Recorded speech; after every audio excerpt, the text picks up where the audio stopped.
Hey guys, what is up? Super K-Man Rocks here, and we are here for my LEC week number 7 overview and analysis video. It's the final week of the regular season here in the spring split. By the end of this video, we're not only going to know every single team that is qualified for the playoffs, we're going to know all of the teams that are not qualifying for the playoffs, and we'll kind of talk about that. There might even be some tiebreaker games at the end of today's video. If you watch the LEC, you already know, but I'm excited. We've got some great matchups this week. I hope you are as well. If you are, let me know down in the comment section below. What did you expect to happen this week? And did it live up to your expectations? Were there any upsets, any surprises in terms of maybe what you were anticipating out of these teams, or did everything kind of go as expected? Always curious to know where you guys end up landing on those things. But without further ado, let's go ahead and get into the content. If you are new here, what we are going to do is go series by series, talking about the advantages and disadvantages that each team was able to generate. I'll be giving a player of the series and a dud of the series for each series that we cover, and at the end of the week, I will be giving a player of the week and a dud of the week to tie everything into a nice, neat little bow. I would normally say that we're going to update my power rankings at the end of this video, but we're not quite going to do that because no real point in updating power rankings when we're going into playoffs. We're going to be talking about, everything at the end. I'll be giving my all-pro team, my first team all-pro for the spring split. I'll kind of, shout out some honorable mentions, we'll just say, but I'm only going to be doing one official all-pro team alongside an MVP pick for the spring split. And then, of course, we will be previewing the playoff bracket, which we will know by the end of the video. But most of today will be spent talking about the series that we got in week number 7. So without further ado, let's get into it. Let's start with day number 1, because there's no better place to start in terms of how things go. And day 1 kicked off with a pretty dominant series here between G2 Esports and SK Gaming. No real shock here that G2 is going to be able to pick up the pretty dominant 2-0 win. I don't think a lot of people expected SK to be able to go toe-to-toe with G2, even though G2 has not necessarily played up to their own standard as of late, but there are still some concerning traits in this series from G2 that I think, worry me. I'm not going to sit here and say that I feel great about this team. I really do think that they have a lot of, inbuilt core problems. Could they figure it all out and become the best team in Europe again? Absolutely. They have the talent to be able to do that, but right now, in their current iteration with how they're playing, it's just really hard to project that that's going to happen. For SK, obviously, on the other side, this is the worst team in the LEC. I don't think a lot of people are even arguing that at this point. Even Rogue, I think, has shown more interesting things, if only because they have Adam on the roster, and at least Adam is a good player. I don't think SK have anyone right now that's playing at a remotely average level, so we'll go ahead and talk about it. But for G2, player of the series for me is going to go to Hansama down in the bot lane. This is where I agree with the broadcast, although I do think there are a couple of options. I think Skewmond and Caps were both pretty solid here. Lebrov had a pretty decent series. Broken Blade was maybe the weakest member of G2, which has kind of been a running trend for them. Maybe not weakest, but he definitely has not been great across this year, so that's definitely something we're going to point out and kind of talk about here. But I've kind of gained the reputation on this channel of being a bit of a Hansama hater. I don't know how realistic that is. I don't know how fair that is towards the take I have on him as a player. I think he's pretty one-dimensional in terms of, what he is as a player. He is a very good laner. He is very good at getting resources, and he can skirmish well in the early game. Typically, he's never going to be this big carry in the later part of the game. You're just not really going to rely on him to be that. G2 has never asked him to be that, and teams that have in the past have kind of failed because of it. Team Liquid was a really prime example of a team that kind of asked Hansama to be this late game carry, and it's just not really who he is individually as a player. But give him Caitlyn, yeah, he's going to do really well in those circumstances. That's why I've been lower on Hansama. Again, a lot of people call him a top 1 or a top 2 AD carry in the LEC because he's on G2. I just don't really see it in terms of the skill set. I would take both Upset and Kalist any day of the week over Hansama in terms of where I rank these AD carries right now. But Hans is still a good player. Like, I want to make that clear. He's a B+. Well, yeah, I wouldn't even say he's a B. He's a B+ caliber player at the LEC level. I just think that he's good at the one thing, and if you're playing against Kadui and Loopy, who are very bad laners, Kadui's fine as a laner, but Loopy is a very bad laner. If you're doing that and Hans is able to get this gigantic lead, then all of a sudden he looks really good. I just think that, upside-wise, maybe he's a bit more limited than he gets credit for. That's kind of where I push back on some of the Hansama hype. Again, that being said, he was good in this series. He was player of the series, and he definitely deserved it, but it's SK. How much can you really put stock into that? Already talked about it a bit, but jungle mid was also really good here. Skewmond and Caps continue to start to develop chemistry. Caps has not really been Caps across this split. It's pretty well documented. I don't think I need to go into it all that much. He's been fine generally. He's been slightly above average, but that is definitely an underwhelming, outcome for a player like Caps, who's the best player that Europe has ever seen. I think people expected him to be a lot better this year, and he's not followed up his dominant 2024 with quite as dominant of a 2025, which is definitely interesting, but he was good in this series because Reeker does not have any lane pressure. Skewmond has been playing a lot better as of late. Still pretty feast or famine in terms of how he plays the map. He takes a lot of skirmishes, and sometimes he's just not as mechanically talented as some of the other junglers, and therefore he ends up falling behind, but he's still probably the best team fighter in the jungle position in the entire league, which creates a dichotomy where things become pretty inevitable for him generally when it comes to success. I think things like Wukong definitely play into that. Like we saw in game number 2, LeBron was totally fine here. He's had some ups and downs for sure. Broken Blade, though, I think the only concern I have is that he didn't have a really good early game, especially in game number 2. He wasn't particularly great in lane. That being said, GIANTX's one strength as a player is being able to get resources early. He's a horrendous team fighter, so for Broken Blade to, kind of fail in GIANTX's best part and then outclass him in GIANTX's worst part, I think is kind of what you're looking for. I guess we just have higher expectations for a player like Broken Blade, but overall, G2 is figuring it out. I just think their macro is quite bad, and I think their late games aren't super consistent. I think Skewmon getting more comfortable playing at the LEC level is going to help that quite a lot because he is such a good late game player, but they need Caps to step up. They need him to be the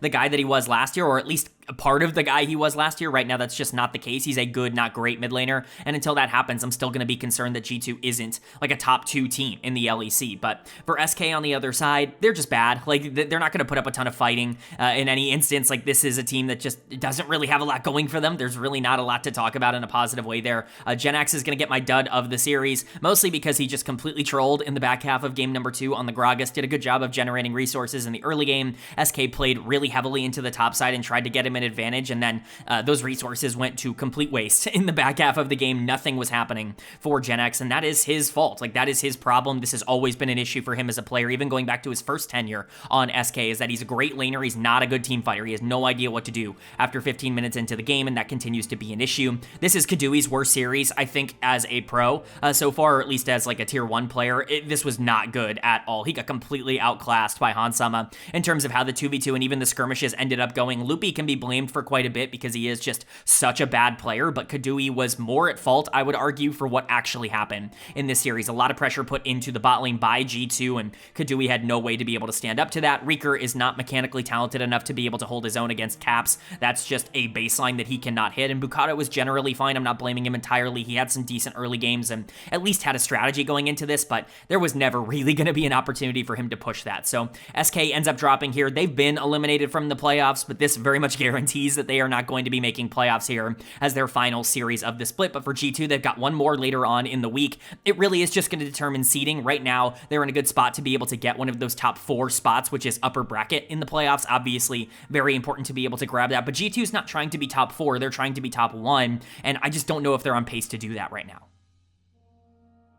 Then moving on now to our second series of day number 1, and a predictable outcome, but we took a very interesting turn to get there. It was K-Corp taking on Team Vitality, and K-Corp is going to pick up the 2-1 series win. We would have expected KC to be able to beat Vitality pretty easily. As much as I like Vitality, and I think this team has something going for them, they're not on the level of the upper 4 teams. In fact, Vitality has been really struggling as of late, and they've certainly not been in good form. I think they've been in okay form, but this is a loss that might end up mattering with how congested the middle of the standings are. We'll go ahead and talk about that later on in the week, but for K-Corp, it's nice to be able to pick this up. They're in a great spot to earn that number 1 seed heading in to playoffs. They obviously have a much bigger matchup tomorrow, day number 2, that we are going to talk about in just a moment, but it's nice to set that one up with a really good start here to week number 7. So let's go ahead and get into it. Kana is going to get my player of the series. On the top side, you might look at the KDA. Hell, you could even look at the damage numbers and be like, how is that even possible? Kana was the least valuable player in this entire series, but that doesn't tell you the full story of the Jax just completely breaking open the entirety of game number 3, taking every single tower on the map and just creating havoc for Vitality that they have no way to solve, constantly catching out members in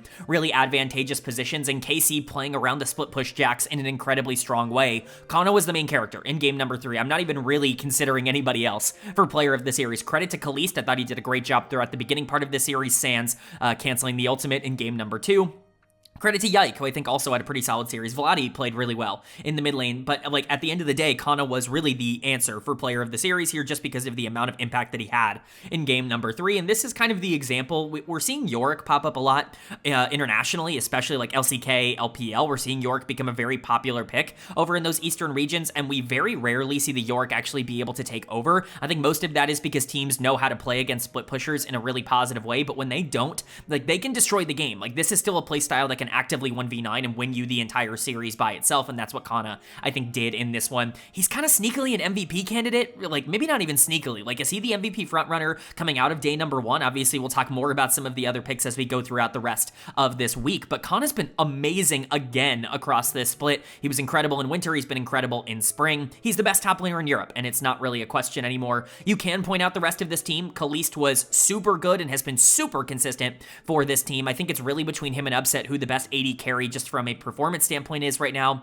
In the LEC, it's kind of just up to your own personal preference, but especially with Carzzy kind of running it in game number 3, I think Kaliste kind of, his consistency stood out even more in a positive light for the team. Yike continues to be very nice, especially once he gets off of, you know, some of those more aggressive picks. It was the Neferi this time that ended up being a little bit more hit or miss for him, but generally he was okay, even with Linsauce being fine. On the other side, Vladi was solid, like again, just super solid on Victor and on Ryze and on these macro-oriented picks. Targamas has been one of the most productive supports in the league. KC is just dominant. There's a reason they're the defending champs and number 1 in my power rankings. It's because they are the team that I expect to be the best in the LEC from the tape that I've seen.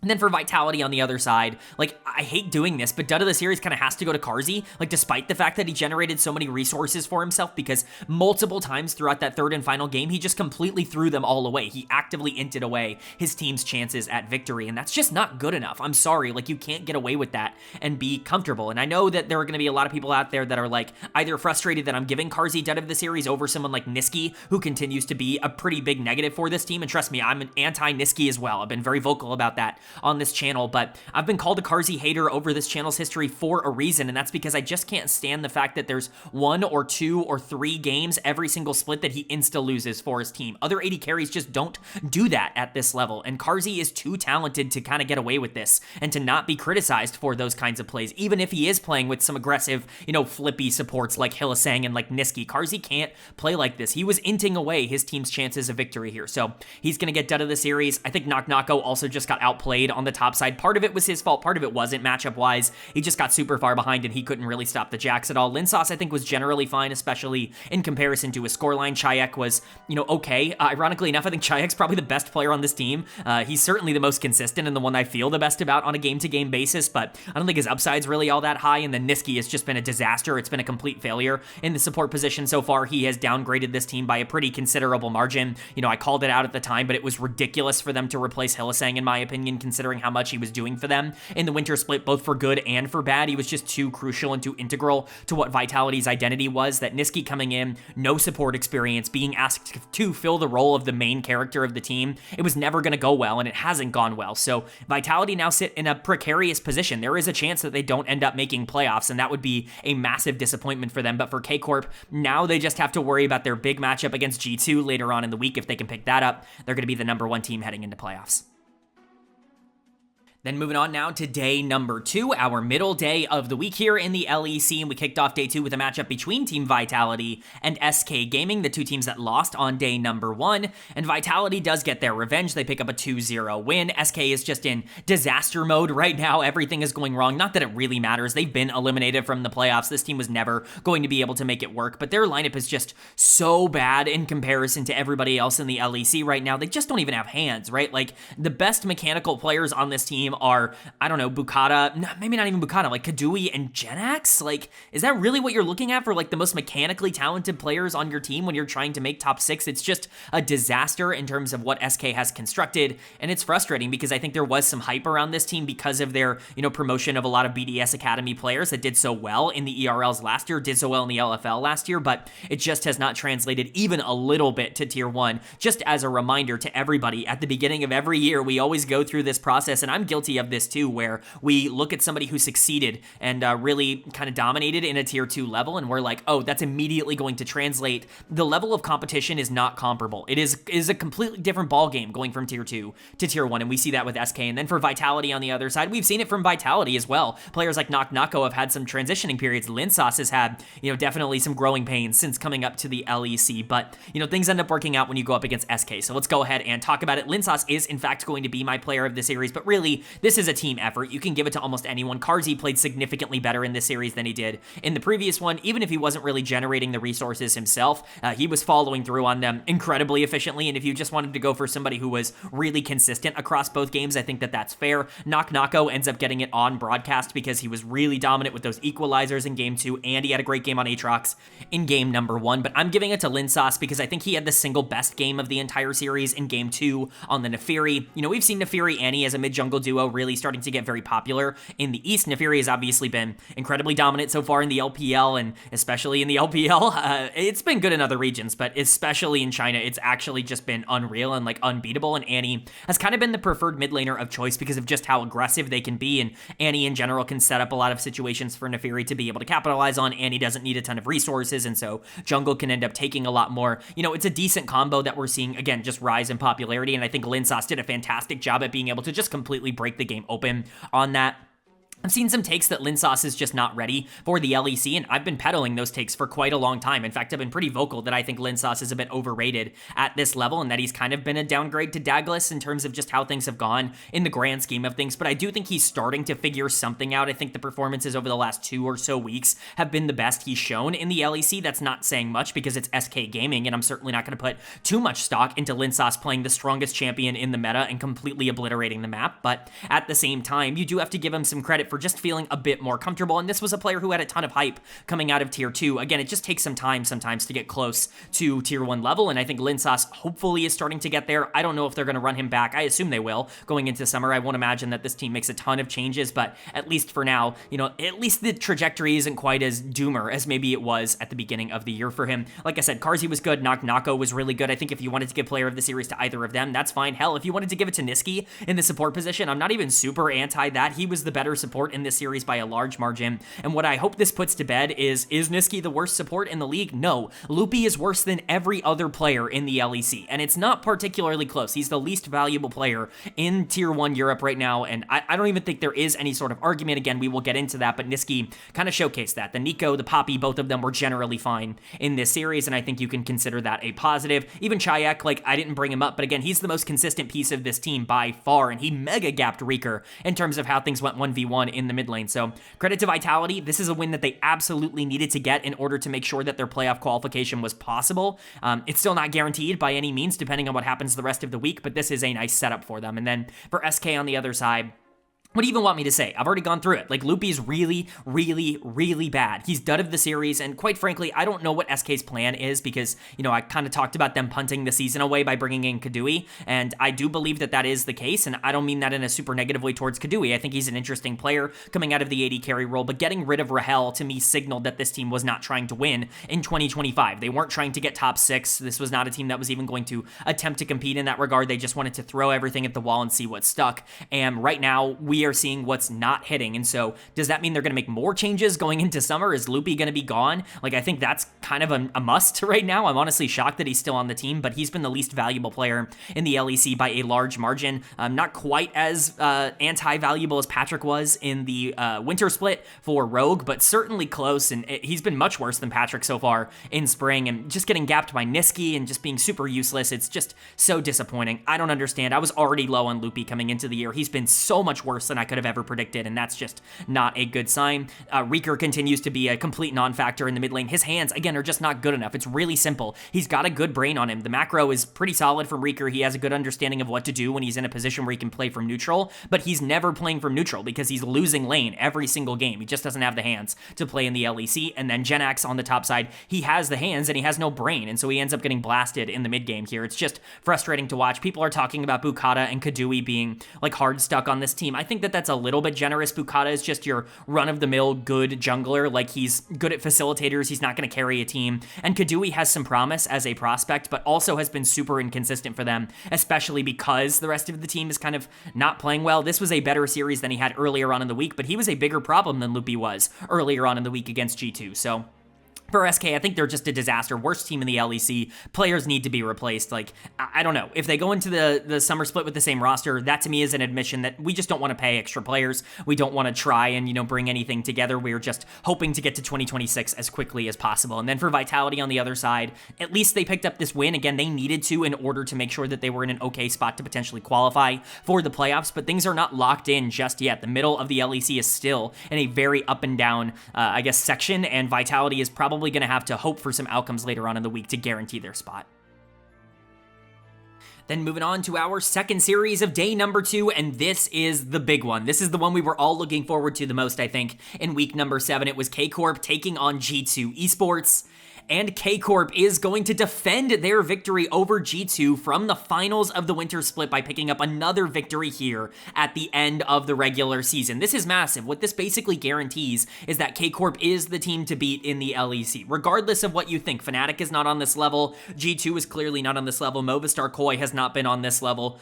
Corp's not an unbeatable team. We've seen what can happen when this team ends up, falling. We've seen them be beatable. I don't think Corp is, the unanimous number 1 in the way that G2 has been over the past couple of years, but it is clear that they are the team to beat, and they're doing it through their star players. And for G2 on the other side, they have a lot of problems right now, but to go for this draft in game number 3, when you do have to prove so much to go for Warwick top, Dr. Mundo jungle, and then even Kalista Rel in the bot lane, it's just so greedy, it's so aggressive, and it does not pay off really at all for this team. And we're going to go ahead and talk about that as we continue to move forward. I think some of these picks are much more defendable than others. Warwick top is not defendable in game number 3. It's just not. I'm sorry. I'm not going to sit here and tell you that Warwick top had any sort of reason to be picked in that third game, and it really did not end up working out, which we will talk about. But maybe surprisingly, once again, player of the series for me is going to go to Kana in the top lane. And I don't know if this is going to be the most popular opinion in the world. I think Kana is one of those players that sometimes goes a bit under the radar because his KDAs aren't the most dominant in the world, because you're looking at the damage numbers and not seeing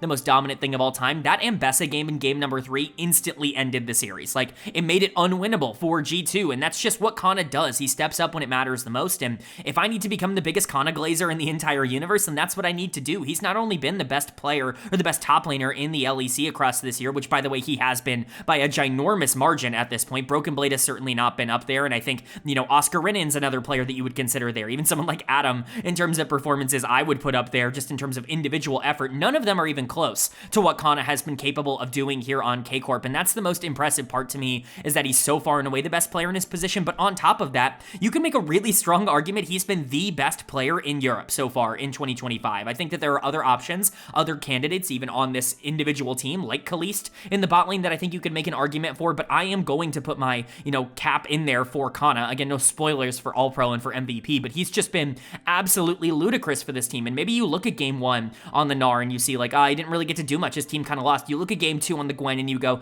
he wasn't the most important part of that game. Yike got super fed on the Fury and ended up taking over, but in a game 3 that they needed to win, he is the one who stepped up, and he was the main character, and that's why he's getting player of the series for me. I do think you can theoretically give this to either Yike or Kalist as well. They're the other two that I think definitely were in the running for me. Yike because he did dominate in game 2 on Neferi, and Kalist because he was super consistent throughout this entire series, and he's just been super consistent throughout the entire year. Again, everything I said about Kalist in the preseason was entirely wrong. I thought it would take this kid some time to get used to playing at the top end level, like to being a number 1 or number 2 kind of AD carry. I thought he was going to start being top 5 and then make his way up to top 3 and then eventually make his way up to top 1, kind of similar to the path that Skewmond on the other side is on right now for G2. That's not been the case at all. He was top 2 from day 1, and that's just utterly ridiculous for him. Vladi is super consistent. Caps actually did play relatively well today, all things considered, and Vladi I think still was just about as good, if not better than him. Targamas is the best facilitator out of the support position right now in the entire league. I'm not saying he's the best support, but in terms of setting up the rest of his team, he does a phenomenal job. He's super selfless in terms of how he plays the game. It's just awesome stuff from Corp, across the board. This entire team is so good. There's no weak link. There's no area to exploit. The only time KC ends up losing is when they throw away a game by drafting Vi for Yike, and honestly, even that is kind of a meme at this point. He's not great on Vi, but they've won a lot of games on Vi across this year, so Corp are just dominant, and they are the clear number 1 team in the LEC. And then for G2, this loss is really interesting because this puts them at the number 4 spot, and obviously You know, traditionally, that would mean that they would face K-Corp in round number 1, but they are locked into number 4. That being said, of course, it's K-Corp who gets to choose out of number 3 and number 4 who they would rather play in the first round of the upper bracket. I doubt that they will be picking G2, but we will get into that a bit later. The concern for me is just that this team is completely off kilter right now. Broken Blade's dud of the series, and most of it's for that Warwick game in Game 3. He was okay throughout the rest of the series, certainly not fantastic, but, you know, you can't pick Warwick in Game 3 and get absolutely stomped. Like, it's just completely unacceptable, and quite frankly, Broken Blade has not been very good over the past couple of weeks. He was dud of the week for the entirety of the LEC in week number 5 for me, and he's gonna be in contention for dud of the week once again here, even with G2 picking up a win on day number 1. That's how not good I thought he was for this team, so overall, it's just a bad look for G2, and it's a bad look for Broken Blade, who needs to be the best top laner in the league for this team to really want to push for number 1, and right now, he's not even close. Kana is way better than him on the other side. I think that there are some positives to take away from this. Skewmond was the best player on the Rift for G2, and he tried his absolute best. He was great in Game 1 on the Xin Zhao, and I love Dr. Mundo jungle. I actually think this is a pick that's pretty undervalued by a lot of teams around the world right now, but he just wasn't able to get going against a player in Yike who did a great job of generating his own resources regardless of what Skewmond was doing. Caps, I think, played generally fine, but the bot lane, I think, underperformed here. Hansama is not as good as Kalist. I think at this point we can say that pretty confidently because Hans is so one-dimensional in terms of how he plays the game. You can see that in their drafts. They pick Caitlyn in Game 2, they pick Kalista in Game 3, these champions that need to snowball the game, and if you can shut that down by just being a better laner, like Kalist was in this series, all of a sudden things become a bit impossible for Hans to be able to play. Labrov didn't really get to do anything in this series. Like, G2 just did not feel like a team that had answers to the talent level of K-Corp, and that's the biggest concern for me. It's not just, oh, they underperformed on the day, oh, they had bad drafts. It's the execution. It feels like G2 is a full tier below the talent level of K-Corp right now, and they're going to have to step up. I'm not saying they can't, and they probably will get better going into playoffs. They always do. They're so experienced in best of 5s, but there is a real concern that this team isn't even top 2 right now in the LEC, and K-Corp, I think, kind of proved that here, picking up a very, very big victory. Again, they're the team to beat. They're the number 1 seed coming out of the regular season, and I just don't know how you can look at it any other way right now. But then moving on now to day number 3, our quote-unquote final day of the week here, and with this outcome, you'll understand why I say that. It's Team Heretics taking on GIANTX, and truly, this is one of the most important games of the week, if not the most important game of the entire week for playoff qualification, just because this is going to determine who is guaranteed a spot, and GIANTX wins 2-0. They pick up the 2-0 win, which, by the way, guarantees them playoffs. They are in, and Team Heretics is not locked in, because you know what this 0-2 loss specifically ends up doing for them? It puts them exactly on level with Team Vitality for that number 6 spot. That means a tiebreaker game is incoming after the end of day number 3, on day number 4, essentially here, which we will cover to see who can get that number 6 spot going into playoffs. But with this win, GIANTX actually do punch their ticket to the playoffs, which did not seem like something that was going to happen at the beginning of this split. It felt like they started off winter incredibly hot, could not keep that form up at all. At the end of winter, still ended up finishing in 5th place, which is generally a good outcome for this team. They were the best of the rest after the top 4, which I think is honestly fine considering what their roster is, but going into spring, that bad form ended up really costing them. They looked like a bottom 3 team for a majority of this split, but they started to get hot as of late, and they have kept that up by picking up their biggest win of the entire year up until this point. It's really cool to see this team step up and really just outplay Team Heretics in every aspect of the game. Like, they were just better across the board, which is super cool to see, and I'm just hopeful they're going to be able to keep that up. Player of the series is going to go to Isma in the jungle, and that's probably the biggest, like, positive trait here, is that Isma has, quite frankly, just been bad for this team across, you know, the time he has spent. He is obviously the new jungler here for GX after Closer is taking an indefinite break from pro play, but Isma has not been very good at all for GIANTX. In fact, he's been one of the weaker junglers in the entire league, but you want to get him back on track, you want to get Isma to start feeling comfortable again and playing the things that he is good at, well then yeah, pick him Nidalee, pick him Xin Zhao, pick him these early game junglers. That's what Isma does at a really solid level, is his levels 1 to 4 are some of the best in the entire league. He's really good at being able to play these champions that want to snowball games out of control. He's not a tank player, he's not a team fighter, and quite frankly, he's not even a mid-game skirmisher. He is super one-dimensional in terms of his playstyle, but if you can get that one dimension, which is pre-level 6 dominance, giant gold lead, getting his laners into a good spot, all of a sudden things start to look a lot better for GX and for Isma, and that's exactly what they were able to do, and that's against a player in Sheo, who I've been singing the praises of for a lot of this split. I think he's been phenomenal in the jungle for Team Heretics, arguably a top 3 or 4 jungler in the LEC right now in terms of his production, and Isma just completely outplayed him in this series, which is ginormous for GIANTX, and that is the reason they're going to be going to the playoffs. But it's not just Isma, of course, it's Noah and Jun as well on the bottom side of the map. I've gone on and on and on about how good these two have been across all of 2025, not just like recently or anything like that, across the entire year. Noah and Jun have been phenomenal for this team. Noah is really emerging as one of the best AD carries in the entire league, certainly one of the most consistent, and he has a ton of upside as well. And Jun, I don't even think it's arguable. He is a top 2 to top 3 support, like at bare minimum. Mickey X, Targamos, Jun, in terms of the 3 that have been productive across this year. You can make some arguments for other supports to be within the vicinity, right? Like I love Alvaro. I think he's a great player, and I think that there is a lot to talk about there. Labrav has not been on that level this year. Jun has been a top 3 guy, I think, without question, and he continues to be a big positive, but this bot lane is more than playoff worthy. They are top 3 worthy in terms of how I expect them to be able to perform. So them getting in is not surprising. Jackie's, I think, stepped up here today. He plays Sion mid in game number 1, just a ridiculous adaptation there that honestly really ends up working out as an answer to Kamalu, who, if he's not snowballing, if he's not winning in the early game, he is a very, very not positive player, I think, if I want to put it politely, on the other side, so makes a lot of sense there. He's obviously very good on the Silas in game 2 as well, and then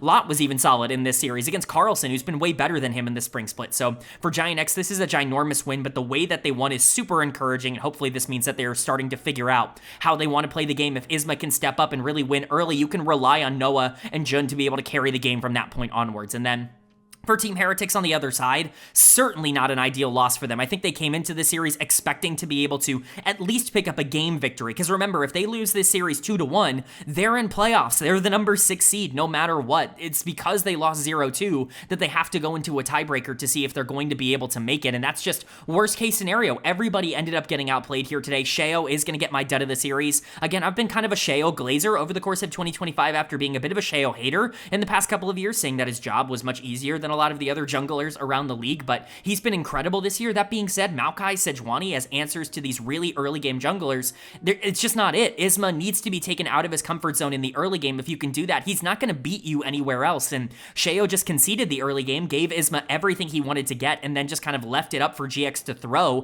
which they didn't do. I don't really like that strategy, and I think Sheo got outplayed because of it, but you're not just looking at a jungle gap. Top lane got gapped. Carlson was not nearly as good as he has been in recent weeks. Kamalu is still a player that I really do not, feel good about at the LEC level. I think they're winning in spite of him and not winning because of him, and Flacket and Stend have been really solid as a bot lane, but the problem with this matchup in particular is this is one of the few bot lanes in the middle of the standings where Team Heretics do not have a better bot lane duo, where Noah and Jun are just better in that role, and Flacket and Stend aren't going to be able to generate the same kinds of leads that they had been able to in recent weeks against like BDS and Vitality, where they probably do have the better overall bot lane. So Heretics just kind of struggling in this matchup, and like I said, this is pretty consequential for them because it means that they have to go to a tiebreaker against Vitality to qualify, and that's not a best of 3 tiebreaker, that's a best of 1 tiebreaker to see if they're going to make the playoffs. That would be super disappointing for Heretics after the overperformance that they gave, but considering their preseason expectations, I don't think anyone would have been shocked if they didn't. It's just, they had it set up for themselves and they just couldn't quite deliver. But for GIANTX to make it in and be a team that isn't fighting for the 6th seed, is the 5th seed going into playoffs, that's pretty massive for them. It sets them up to be a team that could potentially make some interesting moves, but because they're not going to be a top 4 team, they don't have that extra life in playoffs either. They still have to stay on top of their game. I just think that there is a lot to like about this team, especially the bot lane, which is really, really good, and that means that there are teams at the upper part of the standings that should honestly be afraid that if they run into GX, it might not be their day, because I really do think that's where the ceiling of GX lies if they play up to their standard.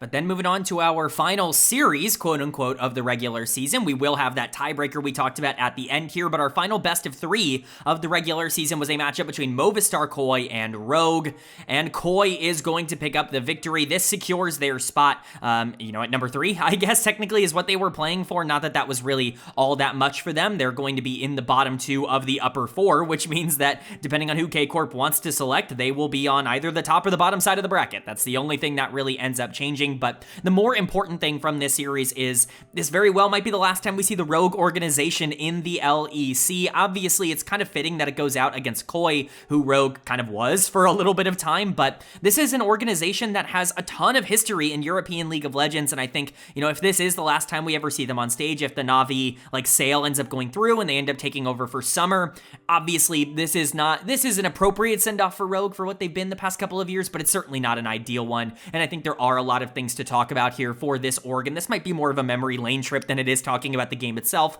because the games themselves weren't particularly interesting. There are some things to talk about. First and foremost, a roster change for Rogue because Execute was suspended for this series for some solo queue conduct, maybe a misinterpretation if you believe his response on Twitter, LMAO, but they had to do a little bit of a roster shuffle. They didn't have anybody they could bring in, so Trick, one of their coaches, ends up coming in to play jungle. That means Malrang has to role swap to support for this series. Of course, Trick, a very, very established player at the LEC level, formerly of G2. For many years, he was their jungler for a long time, so him stepping in here was kind of fun to see. A bit of a memory lane kind of thing. Malrang going and playing support was really fun because he honestly was pretty good at it, so that's a really interesting little thread to talk about there. But outside of that, this was a very much standard Rogue series, and it was defined by what I would consider to be the franchise player for Rogue in Larson, which we will talk about. But for KOI, we're quickly going to go through this because KOI is really not the story in this series. Supa is going to get player of the series for me. Everybody was good on KOI. It really wasn't about them in this series. I think Broadcast ended up giving this to Elyoya because of the Nefiri game in Game 2, and trust me, he was really good on Nefiri. Mirwin was pretty solid, even though I really didn't like how he ended up playing a lot of this game. He at least was able to get himself a lead and be useful. Alvaro was also phenomenal. Jojo Pune had one of the biggest plays we've seen, in both for good and for bad, at the beginning of game number 1. And, in game 2, he made a gigantic play in laning phase and then ended up kind of running it down the rest of the game. And so that's the Jojo Pune experience. But Supa gets it for me because I think he was the most consistent across both games. He certainly was the one they put a lot of resources into. But overall, this was a team effort for KOI. You're not necessarily looking at one player significantly over the other as being the one that ended up winning this series for them. They're just a very solid team. I still think they're like the definition of the 4th best team in the LEC. That being said, who knows? They might be better than G2 in terms of where they're at right now. Their tape in the regular season certainly looks better than G2. I just don't know if I can project that going into the playoffs and going into the rest of the year because KOI still only has one real way to win games against actual good teams, which is get Jojo Pune super fed in the mid lane. If they don't do that, it's not that the rest of this team can't carry. We know that Supa can be a number 1 option on a team that makes Worlds. We know Elyoya can be a number 1 option on a team that makes Worlds. The problem is Jojo Pune can't be a number 2 or a number 3 option on a team that makes Worlds. He has to be the number 1 option or else he's going to run it down. That just is how it goes. So KOI is still who we thought they were, but they were able to take this series relatively effortlessly, and then for Rogue, this is really where the conversation is. Larson is going to get dead of the series, and of course he is in the final series for Rogue. He is the franchise player for this organization. He's been with them through the ups and through the downs, and he's a big reason for both of them. When they were winning championships, when they were, going to Worlds as the number 1 seed, going to the quarterfinals of Worlds, Larson was one of the best players on the team and was looked at as one of, if not the most consistent mid laner in all of Europe, and, that was a really big positive at the time. He's not necessarily been good for them over the past year or so, now that the org has kind of gone in its downward spiral, but this entire organization is kind of represented by Larson as a player, and I think that that's at least a little bit cool to see him at least be such an influential player in their final series for mostly bad. People are going to point out the game 1 teleport, and you know what? It's the funniest play I've ever seen. If you haven't seen it, go watch it. The clip is everywhere online right now, but he essentially flashes in, presumably because I think he has Ignite, or he thinks he has Ignite, but he ends up teleporting to a minion and just dying to an Ahri Charm in combo, and it's just really, really funny. It's just one of those plays that happens because you're a little bit mentally out of it at this point, and I don't blame Larson for being a bit more mentally checked out, but it is pretty indicative of where Rogue was at. Trick steps in and is honestly pretty fine for this team. Malrang was honestly okay as a role-swapped support. I think if they had had a mid laner, things might have actually been a little bit more contested, we'll just say, in this series, but that was not the case because Larson was not very good. The only thing I'll say about Rogue swapping over to Na'Vi is that I imagine that the roster is going to change quite a bit. I don't imagine a lot of these players are going to carry over because I don't assume the contracts are going to carry over. That being said, Adam better be on that freaking team. If he is teamless going into the summer split, I'm actually going to lose my mind.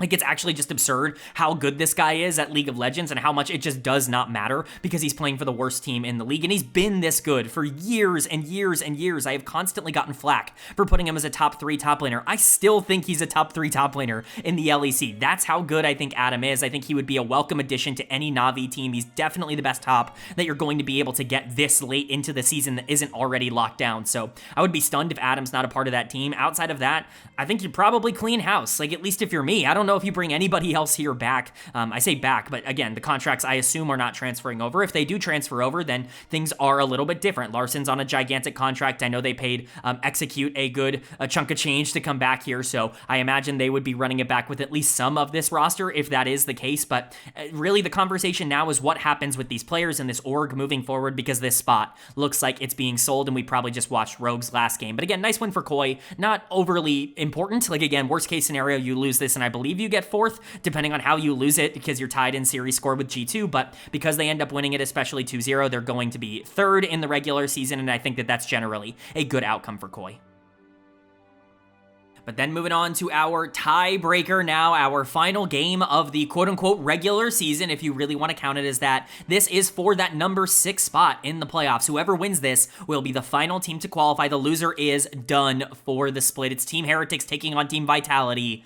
And Team Heretics is going to pick up the victory. They are going to move on to the playoffs, and Vitality will be eliminated here in a best of 1. It's tragic that it all comes down to this, but Vitality had the opportunity to do it for themselves in this week, and they just weren't able to. That loss on day number 1 really ended up kind of putting them behind the 8 ball, and of course, it's not their fault. Corp is a I guess you could say powerhouse in the LEC. They're the best team in the entire league right now, so you can't blame them, but it's unfortunate for Vitality. They had one opportunity and they weren't able to make it work. For Heretics, this is amazing. To say that this team would be in a 6-team playoff, a top 6 team at the beginning of the year, would have been a tremendous overachievement for this roster, and that's exactly what it is. It's an overachievement of the talent they have here, although a lot of these young players have really started to come along, specifically Stend and Carlson, and they are paying this team back and then some in this game, because it was them that stepped up and really carried this team across the finish line. Flackid, Sheo, they were solid as the veterans. Kamalu was good in the mid lane, even if he was a bit over-eager and over-aggressive at times, but it was Carlson's flank in the back half of the game after being completely AFK for most of it, and it was Sten's general engages on Nautilus that really set this team apart and were the reason they moved on. So we'll go ahead and talk about here. Carlson is going to get player of the game for me on that Aatrox. I know it feels a little bit weird because this guy was 0-0-0 for most of this game, but the flank on Aatrox when it really mattered the most, that's what won them the game. Like, instantly that took the game from being winnable for Vitality to completely eviscerating them in an instant. So big ups to Carlson. This is a player who's developed a ton over the course of this split. The difference between what he looked like at the beginning of winter and what he looks like now is night and day. He's like a genuinely good top laner at this level. Maybe not like a great top laner, but at the very least he's league average, and that's already way better than what I was expecting from him and what he was in the winter split. So credit to Carlson. Stend has really come along as well. Gigantic support gap in this game. Not that that should be entirely surprising to people. We'll get to Niski in just a moment, but Stend really was incredible for this team in terms of the creation that he was doing throughout this one. His Nautilus is great, and he's been awesome over the past couple of weeks. He's been a player of the week, like runner-up, a couple of times in the LEC. That's how valuable I think he's been to Team Heretics, and he is a big reason why they're going to playoffs as well. You got to give credit to Flackid, to Sheo, to Kamalu, because they were able to kind of guide them through parts of this year. Maybe less so to Kamalu, not that he played awful in this game, just that I don't think he's been quite as big of a piece of the puzzle as these other players have, but Sheo's been a rock for this team. Flackid has been very good in the bot lane. It has helped Stend get online. It's just kind of working out right now for Heretics, which is exciting, but for Vitality on the other side, it's disaster. This team has gone from being, a team that I think a lot of people consider the best of the rest at number 5. I had them at number 5 in my power rankings, to a team that's not even making playoffs right now, which is just incredibly disappointing. I think that there were underperformances across the board from these teams. Whether you want to give dud of the game to either Niski or Linsauce, I think is up to you, but it should go to one of those two players. I was just hyping up Linsauce. He ends up super underperforming when this team needs him the most, but Niski has got to be dud of the game here. Like, there's just nothing else left to say. I'm not saying it was as simple as this, but I think if this team had Hylissang in as their starting support, I think they make playoffs. Like, I'm not just saying I think they win Tiebreaker. I think they are probably the number 5 seed going into playoffs. I genuinely think the roster change they made in the middle of the year took them from being a playoff team, pretty much guaranteed, to being out of the playoffs. Like, they have completely trolled their organization by making this decision, and I think it came back to bite them specifically, like, on a stage like this, where it's do or die, one game to figure it all out, and Nisqy ends up being too inconsistent to really make it work on the Renata. You're playing Jhin Renata in the bot lane. Like, it's just, it's a disaster for Vitality and Nisqy. If Loopy didn't exist, Nisqy would clearly be the worst support in the entire league. I really do believe that. That's how negative he has been in terms of his gameplay, but at this point, they're locked into him. They've got to figure it out with him as a support, and you got to hope that he's going to be able to come along. He is a terrible laner who kind of has an idea of what he's supposed to do in the mid game and then gets way too overeager in the late game and ends up costing his team a lot. That's where Nisqy has landed, but Linsauce also just got completely out jungled. Again, I was hyping him up, and now he ends up playing one of his weaker games in quite a while. Really terrible time for it to happen, but I tweeted this out. At the end of the day, who's really surprised that Vitality went into a do or die tiebreaker best of one and ended up losing it? Like, who is shocked that this organization ended up doing that? This is what they've done every single year, is get super close to being relevant and then just completely shit the bed when it matters the most down the stretch, and that's exactly what this org did once again. Credit to Nako, who was the best player on the team in this game, but Vitality split is over and Heretics are moving on to the playoffs. We'll talk a bit more about what I expect from them. I don't have high expectations from Heretics going into the playoffs, but the fact that they are there is already such a massive accomplishment for this team and for this org in the middle of a rebuild. It's really impressive stuff, and you got to give a lot of credit to these young players. All right, but that is going to do it for my LEC week number 7 overview and analysis video. Typically, I would say this is where the standings are, and this is where we talk about the power rankings and the moving up and the moving down and all of that fun stuff, but we are not going to be doing that as the regular season has concluded. We will be talking about the playoff bracket in just a moment, but let's wrap up the regular season first by wrapping up week number 7, at least in this first slide. We're going to be talking about my player of the week and my dud of the week for week number 7 here. Player of the week for me should be pretty obvious if you watch the video. It's going to go to Kana, the top laner for Corp. He was unreal across both of their series this week, and you wouldn't necessarily know it just by looking at his KDAs. I mean, they're certainly good, but he affected the game in ways that I think stats can't necessarily indicate. He was just so massive, especially in game 3 versus Vitality, where he just was able to completely take over the map on the Jax. The split push ended up actively winning them the game, and then, of course, the Mbessa in that final game against G2 to really secure them that series. Kana has been incredible, and we are not done talking about him, so I will save some of my thoughts for just a moment. But my honorable mentions are going to go to Isma, the jungler for GIANTX. He was incredible in their series that confirmed them for playoffs this week. Ginormous time for him to be able to step up and play the way that he did.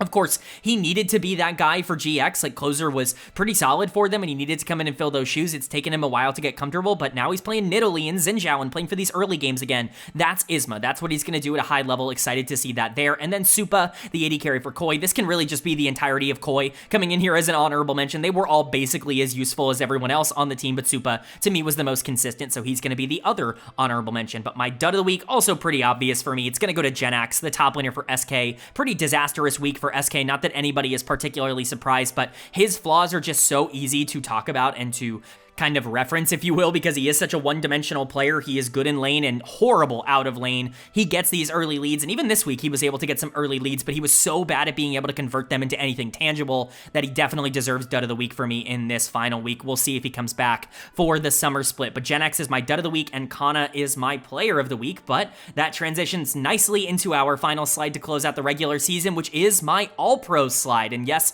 I'm only doing one All-Pro team. You could theoretically do 3, but the sample size is so small for one single round robin regular season that I feel like 3 is excessive, and 1 I think gets the job done, and you can see them up on your screen. My all-pro team, we're going to go through all of them and talk about how things are going, but in the top lane, it's going to be Kana from Corp. In the jungle, it's going to be Skewmond from G2. In the mid lane, it's going to be Jojo Pune from Movistar KOI. In the bot lane, it's going to be Kaliste from Corp, and in the support position, it's going to be Mickey X from Fnatic. I don't think these are going to be, particularly unpopular decisions. I actually think these are going to be relatively common and relatively popular for a lot of analysts, because I do think it was pretty easy to kind of determine these, especially a lot of the big ones. So we'll go ahead and go roll by roll, talking about why I chose each, starting with my personal pick for MVP of the spring regular season, Kana in the top lane. Just talked about him for player of the week. He absolutely secured that spot across this final week, week number 7, but he really was already on pace to be able to take it. I think the other player that would have been contesting him would have probably been Kalist, his AD carry, but Kana is the one who ends up getting it for me. To me, he's the best player in the LEC right now in terms of how he affects the game because he doesn't need resources to do so, and he wins every single game 1v1.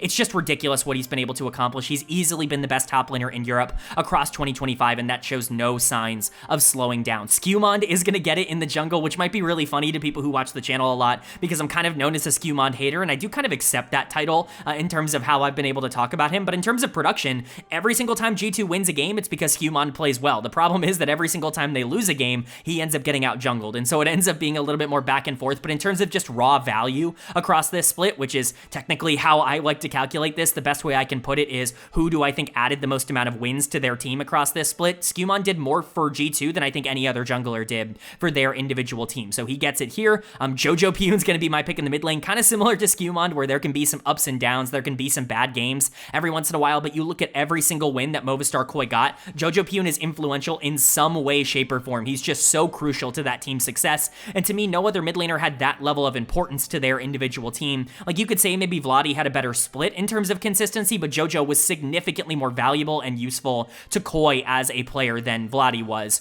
to K-Corp, because they had better players around him, so that's just kind of the way things go. Kalist is going to get it in the bot lane here. He was clearly the best AD carry for me in the regular season. Upset was the only player that I think was going to be able to contest him in that regard, but at the end of the day, Kalist was pretty far and away my choice for AD carry here. He just does everything at a really high level, and he's super consistent. And then same thing for Mickey X. I don't think he had quite as dominant of a split as he maybe did in winter, where I thought he was unbelievable, but he was still really good here in spring. And again, I don't think this was one of those splits where it's like support was super obvious to pick. It could be Mickey X, it could be Targamas, hell, it could be Alvaro. If you really wanted to go in that direction, Stend had a couple of really good weeks. Like, there are some players that I think you could throw out there, but to me, Mickey was still the most valuable player to one of the better teams in the regular season, and that's why he's going to get the nod. Let me know what you agree with or disagree with in terms of those all-pro selections down below. Let me know if you would have replaced any of these players with anybody else, whether you think I'm not representing bottom tier teams enough, because honestly, I considered it. I'm certainly not the kind of person that just wants to give all pro to teams in the top 3 or top 4. I just think in order to add wins to your team, you have to win games, and in a small sample size, it's just really hard. I consider players like Noah for this list out of GX, or Jun for this list from GX as well down in the bot lane. I think you could also, again, theoretically consider someone like Stend, who was in the conversation for me, but this is who I landed on. So let me know if you agree or disagree down below. But to close out today's video, let's go ahead and wrap it up by looking at our solidified playoff bracket at this point. And you might be a little concerned, a little confused, like I was originally, to see K-Corp versus Movistar KOI and Fnatic versus G2 as the upper bracket matchups, because K-Corp is the 1st seed and KOI is the 3rd seed, and so 1 versus 3 and 2 versus 4, but it is a selection from K-Corp. They get to choose which of teams 3 or 4 they would rather play in round number 1. They ended up choosing Movistar KOI. I think that that's probably the correct decision. It's probably a more safe option for K-Corp, but that gives us some rivalry matchups in round 1 of the playoffs here. Of course, K-Corp and KOI have a gigantic rivalry between those two organizations, a ton of shit talking happening between them. Excited to see that. And Fnatic G2 is the most legendary rivalry in European League of Legends history, so excited about that as well. You have GIANTX and Team Heretics on the lower side of the bracket. You can see how this ends up going. It's a double elimination bracket with the exception of teams 5 and 6, which do slot immediately into the lower part of the bracket. The loser of K-Corp and KOI will go down to face GIANTX. The loser of Fnatic G2 will go down to face Team Heretics. In terms of predictions in the playoffs, you can see my power rankings, which they wouldn't have really changed all that much. I think K-Corp and perhaps G2 are going to be the two teams in the finals. That would be my prediction. K-Corp G2 finals, and I think K-Corp will win again, but I think Fnatic has a chance. I think KOI has a chance. I don't think GX or Team Heretics are winning a playoff series, but let me know what you think. Do you think there's going to be any upsets in the playoffs? Curious to know what your thoughts and opinions are down below, but that's going to do it. I do hope you guys enjoyed. If you did, leave a like. It really does mean a lot to me. Lets me know you guys are enjoying the content, and it does help get this video out to a lot more people, which I'm always very appreciative of. If you're new here, hit the subscribe button. Of course, we'll be covering the entirety of the LEC playoffs on this channel, as we always do, but we will also be covering all 3 of the other major regions as usual, so LTA North, LCK, and LPL every single week, as well as the NACL Tier 2 over in North America. So if you want a comprehensive overview of everything going on in LoL Esports, especially with playoffs starting everywhere, MSI just around the corner, this is the place for it. Hit subscribe and hit that bell so you can be notified when those videos do go live. But with all that being said, I hope you all are having a great day. I hope you continue to have a great day, and I will see you all